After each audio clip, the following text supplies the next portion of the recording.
నమస్తే, నేను Kavitha. Welcome to iDream. సమాజంలో ఎంత అప్గ్రేడేషన్ వచ్చినా, మనం ఎంత ముందుకెళ్ళామని చెప్పుకున్నప్పటికి కూడా ఇప్పటికీ ఒక ట్యాబు సోషల్గా మాట్లాడుకోవడానికి, పబ్లిక్గా చర్చించుకోవడానికి కొన్ని అంశాల మీద మొహమాటం ఉంటుంది, హెసిటేషన్ ఉంటుంది. ఈవెన్ కుటుంబ సభ్యులతో మాట్లాడుకోవడానికి కూడా భయపడుతుంటాం, వెనకడుగేస్తుంటాం. అలాంటివి ముఖ్యంగా యూత్లో, అందులోనూ పురుషులకి సంబంధించి ఉన్నటువంటి శారీరక సమస్యలు ఏముంటాయి, దాన్ని ఎలా అధిగమించాలి, అసలు కారణాలు, సమస్యలు ఏముంటాయి, మందులు ఏమున్నాయి. మనతో పాటుగా ఉన్నారు ప్రముఖ వైద్యులు డాక్టర్ సిఎల్ వెంకట్రావు గారు. నమస్కారం అండి. నమస్తే. సో మనం సైన్స్ అండ్ టెక్నాలజీ పరంగా బోల్డంతా వృద్ధి చెందాము, ముందుకు వెళ్ళాము అని మాట్లాడుకుంటున్నప్పటికి కూడా ఇప్పటికీ కొన్ని హెసిటేషన్స్ ఉన్నాయి. మొహమాట పడతాం, బయట మాట్లాడుకోలేము, కనీసం ఇంట్లో వాళ్ళతో కూడా మాట్లాడడానికి వెనకడుగు అనేది ఉంటుంది, భయపడతాము. సో లోపల ఒక మదన పడుతూ ఉంటాం తప్ప ఎక్స్ప్రెస్ చేసుకోలేని సమస్యలు. యాక్చువల్గా మీ దగ్గరికి వచ్చే దాంట్లో ఏ ఏజ్ వాళ్ళు ఎక్కువగా ఉంటున్నారు సార్ ఇలాంటి ఇప్పుడు లైంగిక విజ్ఞానం అనేది మన భారతదేశంలో దాని గురించి మాట్లాడాలంటే సిగ్గుపడతారు, ఏదో తప్పు అనుకుంటారు. భార్యాభర్తల మధ్యలో కూడా ఒకరికొకరు మాట్లాడుకోరు, అమ్మ కూతుర్లు మాట్లాడుకోరు, తండ్రి కొడుకు మాట్లాడుకోరు. అది పాశ్చాత్య దేశాల అమెరికాలో అయితే లైంగిక విజ్ఞానం అనేది దశల వారీగా స్కూళ్ళలోనూ కాలేజీలోనూ అక్కడ గురువులు బోధిస్తారు. కనుక వాళ్ళు వివాహ సమయానికి పూర్తి అవగాహన కలిగి ఉంటారు. తర్వాత వాళ్ళు ఏం సిగ్గుపడరు, భార్యాభర్తల మధ్యలో మాట్లాడుకోవడానికి తప్పే ఉంది. ఇక్కడ దీనివల్ల అవగాహన లోపం. దురదృష్టం ఏంటంటే, నేను కొంతమంది బీటెక్లు, ఎంటెక్లు, ఎంఎస్సీలు, పిహెచ్డీలు చదివిన వాళ్ళు నా దగ్గరకు వస్తుంటారు. వాళ్ళకి కనీస అవగాహన కూడా లేదు, మగపిల్లలకి లేదు, ఆడపిల్లలకు కూడా లేదు. కనుక ఈ అవగాహన రాహిత్యం వల్ల అనేకమైన మానసిక సమస్యలు, భార్యాభర్తలు విడిపోవటం, విడాకులు అనేది సమస్య అసలు విడాకులు అనేది పరిష్కారం కానే కాదు. చాలా వరకు ఈ మధ్యకాలంలో పెళ్ళి అవగానే సంవత్సరంలోపు, 2 సంవత్సరాల లోపు విడాకులు తీసుకోవడం అనేది అవగాహన రాహిత్యం వల్ల. అది సరైన డాక్టర్ని సంప్రదిస్తే ఆ విడాకులు అనేది ఉండేవి కాదు. అవి అవగాహన రాహిత్యం వల్ల ఇలా జరుగుతూ ఉంది. పురుషులలో ఈ లైంగిక సమస్యలు అంటే మగతనం లోపించడం అనేది చాలా సాధారణమైంది. ఎందుకంటే నేనే ఆశ్చర్యపోతున్నాను, ఎందుకు ఇంతమందికి ఒక వయసు కాదు, పెళ్ళి కాని వాళ్ళకి లైంగిక సమస్యలు, అలాగే పెళ్ళైన తర్వాత మధ్య వయసు వారికి, అన్ని వయసుల వారికి మరి ఇది చాలా ఎక్కువ ఉంది. పక్కవాడితో చెప్పుకోరు, పక్కవాడితో మాట్లాడరు, సిగ్గుపడతారు. మనం ఒక్కళ్ళమేమో అనుకుంటారు. ఇది చాలామందికి ఉంది ఈ సమస్య. దీన్ని డాక్టర్ల దగ్గరికి వెళ్ళి పరిష్కరించుకోవాలి, అవసరమైన టెస్టులు చేయించుకోవాలి. ఇది ఏదైనా జ్వరం వస్తే డాక్టర్ దగ్గరికి వెళ్ళినట్టు ఈ లైంగిక సమస్యలు మగవారిలో పురుషాంగము సరిగ్గా అనుకున్న రీతిలో స్తంభించకపోవటం, అంటే పురుషాంగం గట్టిపడాలి.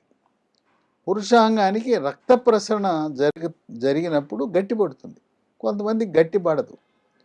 ఆ పురుషాంగం గట్టిపడకపోవటాన్ని మనం అంగస్తంభన జరగలేదు అంటాం. అదే వైద్య పరిభాషలో ఎరెక్టైల్ డిస్ఫంక్షన్, ఈడి అంటారు. అట్లా కొంతమందికి పురుషాంగం గట్టిపడుతుంది. గట్టిపడిన తర్వాత యోనిలో ప్రవేశపెట్టక ముందే వీర్యం కారిపోతుంది. కొంతమందికి యోనిలో ప్రవేశపెట్టగానే 1/2 నిమిషం, 1 నిమిషం, 1-2 స్ట్రోకులతోనే క్రికెట్లో వెళ్తారు, బ్యాట్ పట్టుకుంటాడు, ఒక్క రన్ను కూడా తీయకుండా డక్అవుట్ అయిన విధంగా జరుగుతూ ఉంటుంది. అది కనీసం ఒక 5-10 నిమిషాలు, 15 నిమిషాలు ఆ రతిక్రియలలో పాల్గొంటే ఆనందం కలుగుతుంది, స్వర్గలోక సుఖాలను పొందగలుగుతారు. కనుక ఇటువంటి సమస్యలు ఈరోజు సర్వసాధారణమైపోయినాయి. ఇంకా కొంతమంది రాత్రిపూట వాళ్ళకి వీర్యం లీక్ అయిపోతుంది, దాన్ని స్వప్నస్ఖలనం అంటారు. ఇక అన్నిటినీ ఈ కుర్రోళ్ళు ఓ దానికి ముడిపెడతారు. దేనికి ముడిపెడతారు? హస్తప్రయోగానికి ముడిపెడుతుంటారు. నేను స్కూల్లో ఉన్నప్పుడు, కాలేజీలో ఉన్నప్పుడు హస్తప్రయోగం చేసుకున్నాను. అందువల్లనే ఈరోజు ఏదో నాకు అంగస్తంభనం జరగటం లేదు, వీర్యం త్వరగా అవుట్ అయిపోతా ఉందని చెప్తూ ఉంటారు. అసలు దానికి దీనికి ఎటువంటి సంబంధం లేదు. రోజుకు ఒకసారి హస్తప్రయోగం చేసుకుంటే ఎటువంటి అనర్థాలు ఉండవు అని చెప్పి వైద్య పరిశోధనలు వెల్లడైనవి. గంట గంటకి చేసుకోవటం తప్పు. ఒక రోజులో ఒకసారి హస్తప్రయోగం చేసుకోవటం అది ఆరోగ్యానికి మంచిది. హస్తప్రయోగానికి ఈ అంగస్తంభనం జరగకపోవటానికి అసలు సంబంధమే లేదు.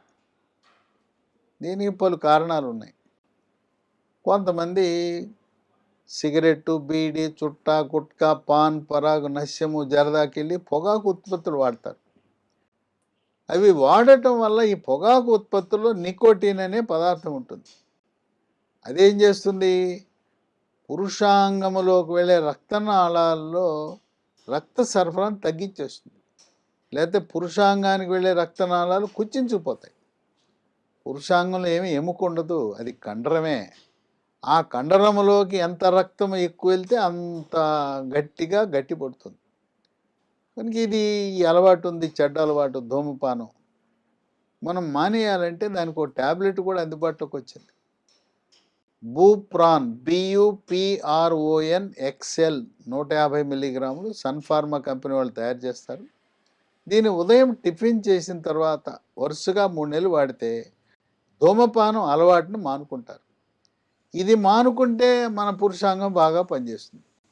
ఇంకొక చెడు అలవాటు, ఇవాళ మద్యం అలవాటు చాలామంది యువతకి, మధ్య వయసు వారికి కూడా ఎక్కువ ఉంది. ఈ మద్యం ఏంటంటే కోరికను పెంచుతుంది.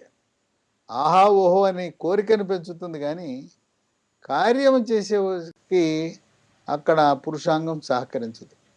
కనుక మానేయాలి. కొంతమంది బేరం పెడతారు, నేను ఇంతకుముందు క్వార్టర్ వేసుకునేవాడిని, హాఫ్ వేసుకునేవాడిని, ఇప్పుడు ఒక పెగ్గు 60 ml 90 ml అంటారు. అసలు మద్యం పూర్తిగా మానేయాలి. ఈ ధూమపానము, మద్యపానం పూర్తిగా మానేస్తే తప్పనిచ్చి మనం ఎన్ని ప్రయత్నాలు చేసినా ఆశించిన ఫలితాలు రావు. ఇదే కాకుండా మానసిక ఒత్తిడి, కుంగుబాటు, టెన్షను, డిప్రెషన్. ఈ సాఫ్ట్వేర్ వాళ్ళు ఉన్నారు.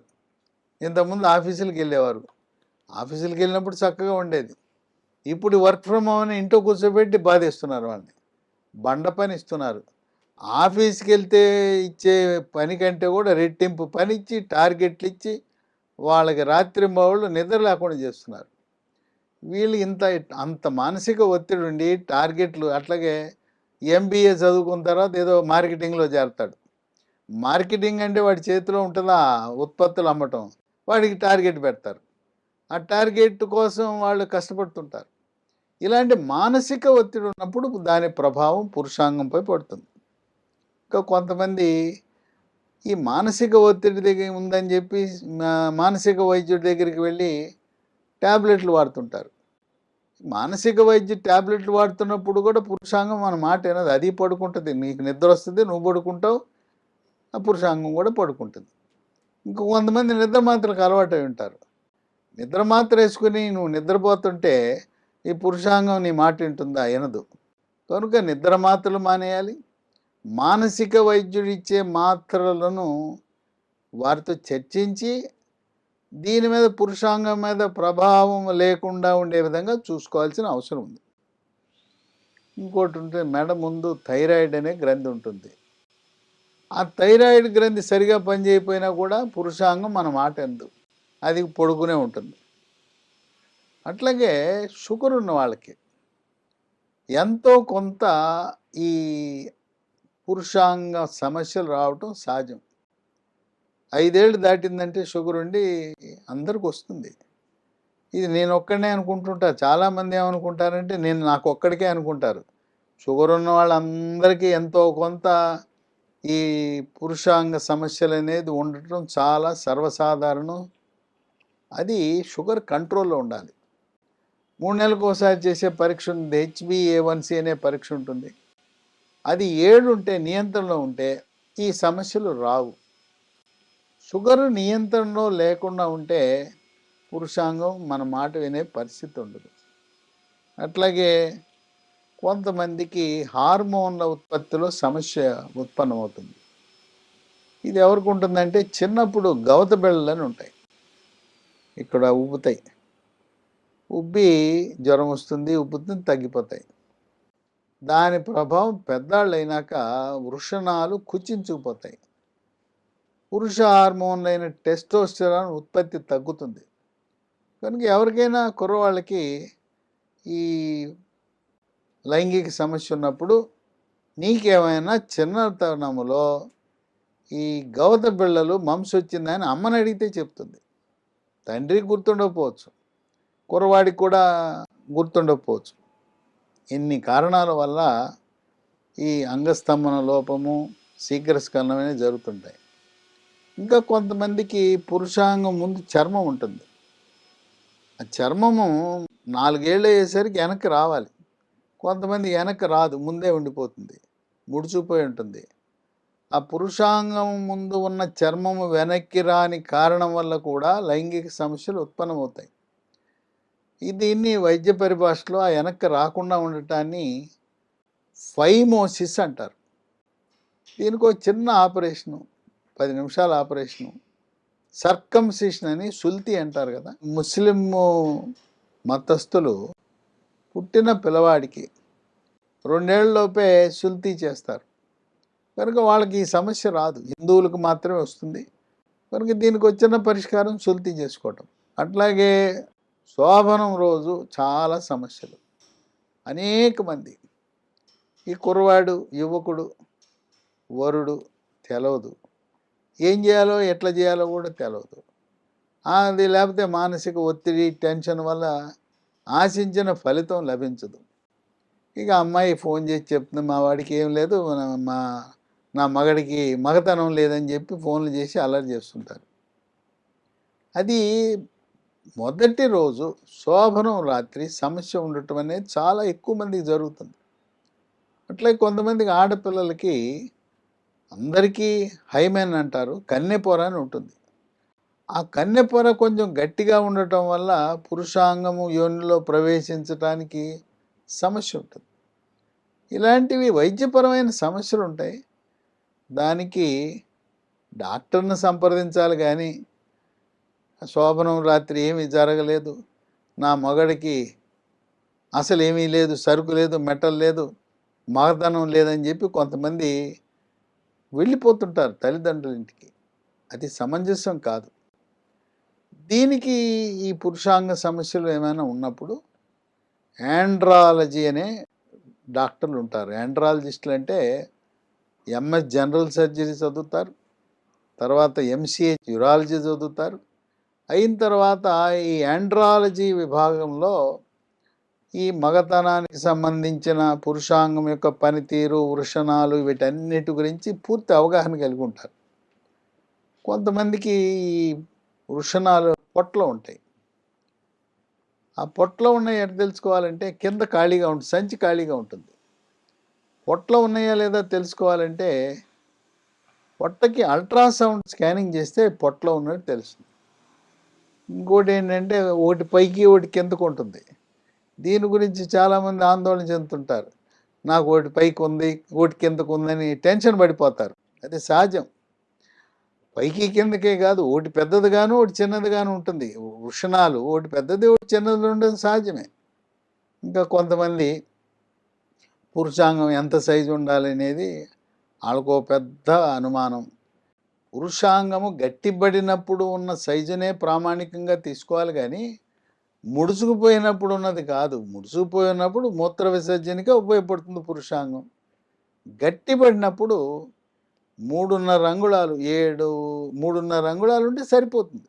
లేదా కొంతమంది వీడియోలు చూస్తుంటారు, వీడియోలు చూసి వీడియోలన్నీ కూడా ఇవన్నీ మార్ఫింగ్ చేసిన వీడియోలు. కనుక వీడియోలు చూసి మోసపోవద్దు. అధికంగా ఈ వీడియోలు చూడటం కూడా మంచిది కాదు. అది కూడా కొంత సమస్యకు దారితీస్తుంది. ఈ విధంగా ఈ రోజున పురుషులకి ఎంతో ఇబ్బంది కలిగించేది ఇంకా కొంతమందికి ఒక అనుమానం, ఏ వయసు వరకు రతిక్రియలో పాల్గొనొచ్చు? మీకు అన్ని ఆరోగ్యాలు బాగుంటే 90 ఏళ్ళ దాకా కూడా రతిక్రియలో పాల్గొనొచ్చు. కాకపోతే ఏంటంటే పెళ్ళైన కుర్రాళ్ళు ప్రతిరోజు పాల్గొంటారు. రోజుకు 2 సార్లు 3 సార్లు చేసుకుంటారు. ఒకసారి చేసిన తర్వాత ఒక 6 నుంచి 8 గంటలు లేదా 12 గంటలు గ్యాప్ ఇస్తే మంచిది. ఇంకా కొంతమంది మొదటిసారి చేసినప్పుడు తొందరగా అవుట్ అయిపోతుంది వీర్యం, కానీ మళ్ళీ రెండోసారి చేసినప్పుడు వాళ్ళు బాగా ఎక్కువసేపు చేయగలుగుతారు. ఈ విధంగా ఇవి మానసిక సమస్యను అధిగమించడానికి యోగా, ప్రాణాయామము, ధ్యానము, వ్యాయామం ఎంతగానో ఉపయోగపడతాయి. ఈ మానసిక ఒత్తిడిని అధిగమించడానికి ఇంట్లో చాలామంది ఉంటారు, పిల్లలు, బంధువులు, వీళ్ళంతా ఉంటారు. కనుక ప్రశాంతంగా శనివారం, ఆదివారం కొంతకాలం బయటికి వెళ్ళిపోతే పర్యాటక ప్రాంతాలకి, పెళ్ళి అవగానే హనీమూన్కి వెళ్ళటం మంచిది. వాళ్ళ ఆర్థిక పరిస్థితిని బట్టి మన భారతదేశము, ఇతర దేశాలు వెళ్ళొచ్చు. చక్కగా ఈ మన పని ఒత్తిడి లేకుండా, ఎవ్వరూ లేకుండా ఆనందంగా గడిపి అప్పుడు వాళ్ళకి అలవాటు అవుతుంది. ఆ మానసిక ఒత్తిడే చాలామందికి ఈ రోజున అంగస్తంభనం జరగకపోవటానికి, అలాగే త్వరగా అవుట్ అయిపోవటం, శీఘ్రస్ఖలనానికి కారణమవుతుందని చెప్పి వైద్య పరిశోధనలో వెల్లడైంది.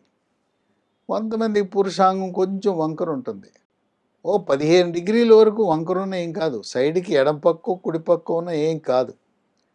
కొంతమందికి పైకి చూస్తుంటుంది, కొంతమంది కిందకు చూస్తుంటుంది.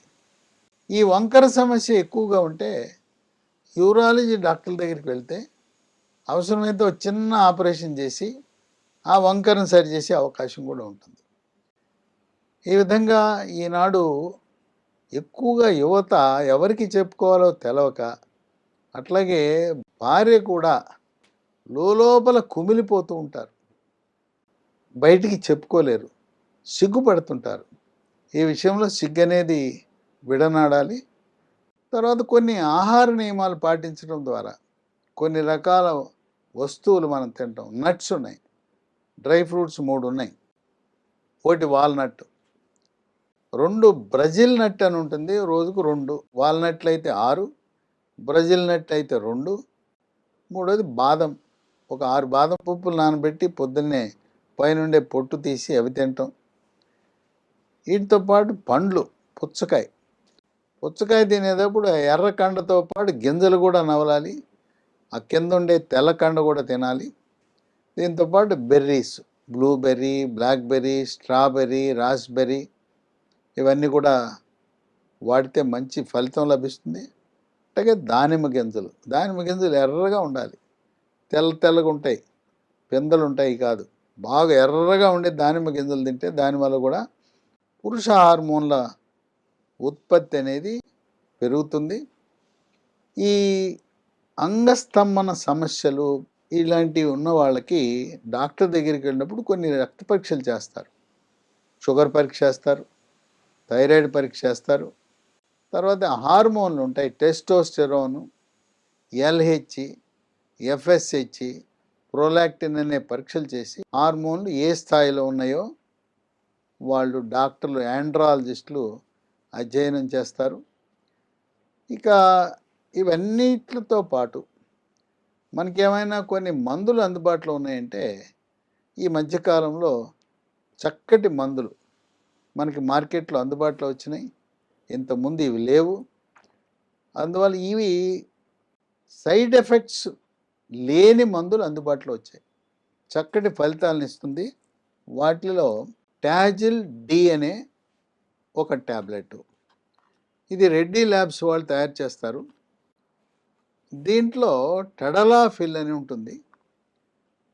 టడలాఫిల్తో పాటు డాపాక్సిటిన్ అని ఉంది. ఇంతకుముందు మొదటి తరము ట్యాబ్లెట్లు సెల్డనాఫిల్ అని ఉండేది, వాటికి అనర్థాలు ఉన్నాయి, సైడ్ ఎఫెక్ట్స్ ఉన్నాయి. ఇది రెండవ తరం ట్యాబ్లెట్లు. దీంట్లో ఉండేది టడలాఫిల్ చాలా సురక్షితమైంది. దీన్ని రాత్రిపూట భోజనం చేసుకున్న తర్వాత దీన్ని వేసుకుని ఇది వేసుకున్న తర్వాత కొంతమందికి ఒక గంట నుంచి పనిచేయడం ప్రారంభిస్తుంది. వేసుకున్న తర్వాత 24 గంటల వరకు దీని ప్రభావం ఉంటుంది. అయితే ఒకటి గమనించవలసింది ఏంటంటే తిని వేసుకోండి. తర్వాత 100లో ఒకరికి ఈ టాబ్లెట్ వేసుకున్న తర్వాత పని అయితే బ్రహ్మాండంగా జరిగిపోతుంది.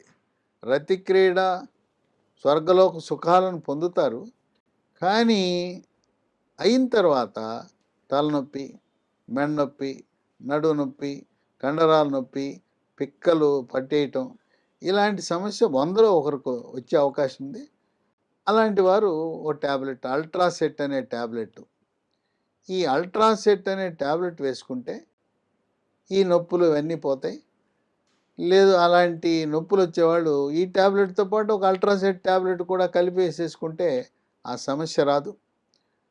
ఇక పీరియడ్స్ అప్పుడు రతిక్రియలలో పాల్గొనొచ్చా లేదా అనేది ఒక అనుమానం ఉంటుంది. పీరియడ్స్ సమయంలో రతిక్రీడలో పాల్గొనడం మంచిది కాదు. పీరియడ్స్ ప్రారంభమైనప్పటి నుంచి పూర్తయ్యే వరకు రతిక్రీడలో పాల్గొనకుండా ఉండటం అనేది వైద్యపరంగా మేము సూచిస్తుంటాం. ఇవి ఎక్కడైనా మందుల షాపుల్లో దొరుకుతాయి. కానీ ఒక మంది అడిగితే ఇంకో మంది ఇస్తాడు వాడు. మనము టాజిల్ డి రెడ్డి ల్యాబొరేటరీస్ అనేది అడిగితే వాడేదో ఇంకో ట్యాబ్లెట్ తెచ్చిస్తాడు. మీరు ఇదే అడగండి, TAZZLE అనేది కావాలి అని, అదే తీసుకోండి. ఏ మందుల షాప్ అయినా పట్టణాల్లో, గ్రామాల్లో, మండలాల్లో దొరుకుతుంది. ఇంకా మీకు ఏమైనా కొంతమంది నాకు ప్రిస్క్రిప్షన్ ఇవ్వు ప్రిస్క్రిప్షన్ అని అడుగుతారు. అవన్నీ గొడవ. ఇది ఇవ్వకపోతే నేను ఫోన్ నెంబర్ ఇస్తా, వాళ్ళకి ఫోన్ చేయండి, మీకు ఇంటికి కొరియర్లో పంపిస్తారు. 9502897374 950289737 ఈ నంబరుకు ఫోన్ చేసి ఫోన్పేలో డబ్బులు పంపిస్తే ఈ టాజిల్ డి అనే ట్యాబ్లెట్లను మీకు కొరియర్ ద్వారా మీ ఇంటికే పంపిస్తారు. కనుక యువత ఏమి ఆందోళన చెందవద్దు. భార్యాభర్తలు ఇద్దరు చక్కగా కూర్చొని మాట్లాడుకోండి. మీరు ఒకరినొకరు అర్థం చేసుకోండి. సిగ్గు అనేది సిగ్గు ఉండకూడదు. ఎందుకు సిగ్గు? మనం జ్వరం వస్తే డాక్టర్ దగ్గరికి వెళ్ళట్లేదు. అలాగే లైంగిక సమస్యలు ఉన్నవారు మీకు ఆండ్రాలజిస్ట్ లేరు, యూరాలజిస్ట్ దగ్గరికి వెళ్ళండి. తర్వాత ఎవరు పడితే వాళ్ళు వీటి గురించి అవగాహన ఉండదు. మా ఊర్లో MBBS డాక్టర్ ఉన్నారు, MD డాక్టర్ ఉన్నారంటే దీని గురించి అనేక వందల కేసులు, వేల కేసులు అధ్యయనం చేసిన వారికే దీనిపై అవగాహన ఉంటుంది. కానీ మీరు ఏ డాక్టర్ పెడితే ఆ డాక్టర్ దగ్గరికి వెళ్ళి నాకు ఇది ఉందంటే వాళ్ళకి అంత అనుభవం ఉండకపోవచ్చు. ఎవరైతే ఈ అంగ సమస్యలు, పురుషాంగ సమస్యలను రోజువారీగా చూస్తారో, ఈ మందులతో అనుభవం ఉందో, వాళ్ళ దగ్గర మీకు ఆశించిన ఫలితాలు వస్తాయి. కనుక నిరాశ వద్దు. తర్వాత అమ్మాయిలు, మీ భర్తను ముద్ర వేయద్దు, మగతనం లేదని ముద్ర వేయద్దు. మగతనం లేకపోవటం కాదు, అవగాహన లేకపోవటం వల్ల జరుగుతూ ఉంది. కనుక ఎవరైనా భార్యాభర్తలు విడిపోయి ఉంటే మళ్ళీ డాక్టర్ దగ్గరికి వెళ్ళండి, మళ్ళీ కలవండి. కొంతకాలం దూరంగా ఉన్నారు కనుక తల్లిదండ్రులు, అత్తమామలు కూడా ఈ విషయంలో వాళ్ళని దగ్గర చేసే కార్యక్రమాన్ని చేపట్టవలసిన అవసరం ఎంతైనా ఉంది. Thank you so much doctor. So యూత్లో వచ్చేటువంటి సమస్యలు, శారీరక సమస్యలకు సంబంధించి అది కేవలం మానసిక సమస్యలు కాదు, యూరాలజిస్ట్ లేదా ఆండ్రాలజిస్ట్ని సంప్రదించండి. సిఎల్ వెంకట్రావు గారు చెప్పినట్టుగా మందు కావాలి అనుకుంటే స్క్రీన్ మీద స్క్రోల్ అవుతున్నటువంటి నెంబర్స్కి కాల్ చేయొచ్చు. డిస్క్రిప్షన్లో కూడా ఆ మెడిసిన్స్కి సంబంధించినటువంటి డీటెయిల్స్ అవైలబుల్గా ఉన్నాయి. Thank you so much.